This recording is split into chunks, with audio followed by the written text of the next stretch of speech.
yang dibicarakan tadi, bahwa mereka akan makan malam di restoran.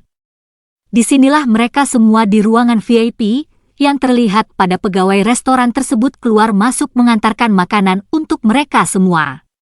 Bunda, Alin mau yang itu. Tunjuk Alin pada lobster yang kebetulan berada di hadapan Aira.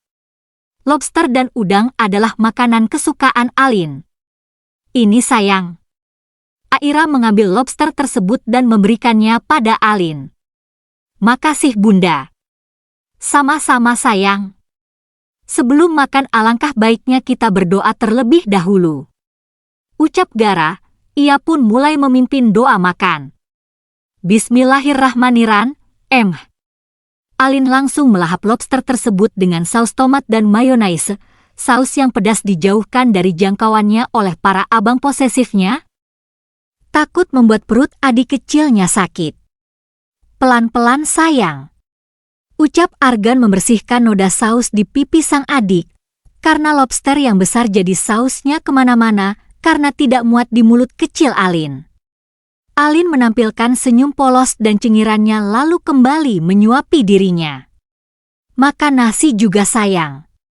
Ujar Afkan mendekatkan piring yang berisi nasi pada Alin.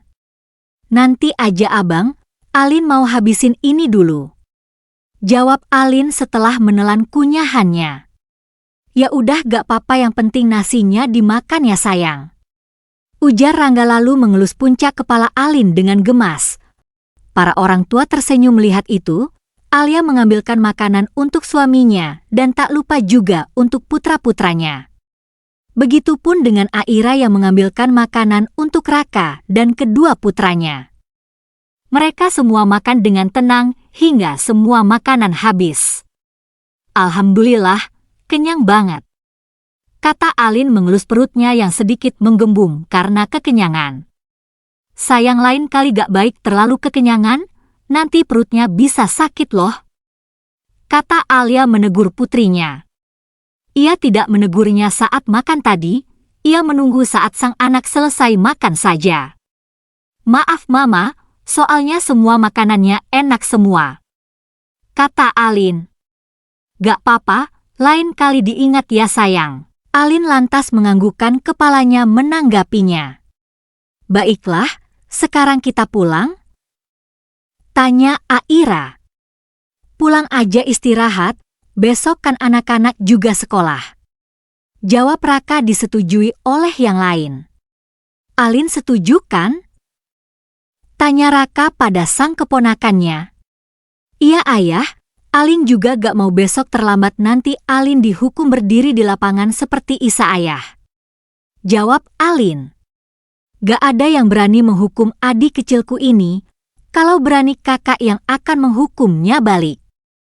Tukas Alvan membuat Alin terkekeh. Tapi, Alin mau beli marshmallow, nanti singgah di minimarket ya papa. Seru Alin berbinar. Emang stok yang di rumah sudah habis? Tanya Gara dibalas gelengan oleh Alin. Di rumah tinggal sedikit papa. Jawabannya jujur. Baiklah kita singgah beli sebentar ya marshmallow-nya. Putus Gara, Alin dengan segera memeluk Gara dan mencium pipi sang ayah. Makasih papa. Ya udah ayo pulang. Ajak Alia setelah semua siap, dia berdiri dari duduknya mengambil tas dan berjalan keluar bergandengan dengan Gara. Begitupun dengan Aira dan Raka, sedangkan yang lain di belakang mengikuti kedua pasangan itu ke mobil masing-masing dan melaju menuju rumahnya. Alin sayang, Alin mau kan tidur sama abang? Tanya Arkan memasuki kamar adiknya yang kebetulan pintu terbuka jadi ia masuk begitu saja. Di dalam ia melihat sang adik yang tengah mempersiapkan peralatan sekolah untuk besok, jangan sampai ia melupakan buku. Mau? Seru Alin, setelah beres dengan tasnya ia segera menghampiri Arkan. Ya udah, ayo ke kamar abang sekarang. Arkan membawa Alin ke dalam gendongannya lalu membawa Alin ke kamar miliknya. Kenapa bukan di kamar Alin saja? Karena Arkan tidak ingin saudaranya yang lain datang dan mengganggu waktunya, Ia hanya ingin tidur berdua dengan adiknya tanpa digangguan oleh yang lain. Tok tok tok. Abang! Baru saja dia berbaring di kasur sudah ada yang mengetuk pintu kamarnya. Dan arkan tebak itu adalah suara milik Alvan. Bang, buka pintunya! Teriaknya dari luar sana. Ceka ganggu.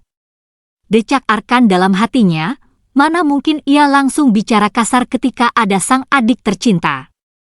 Bang Arkan, itu suara Abang Alvan. Kata Alin mendapatkan elusan di kepalanya. Iya, abang bukain ya.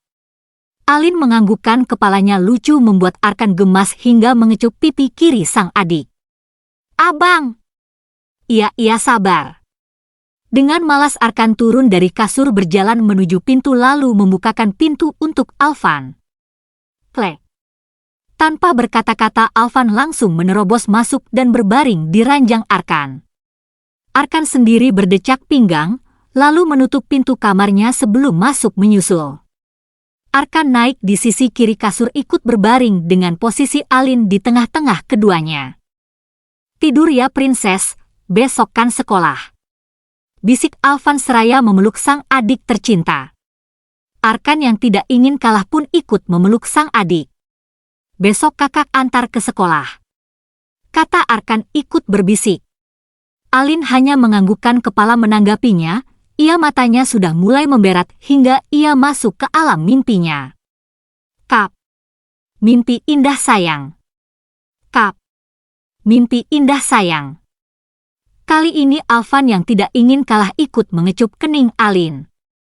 Lalu keduanya pun larut dalam keheningan hingga masuk ke alam mimpinya masing-masing.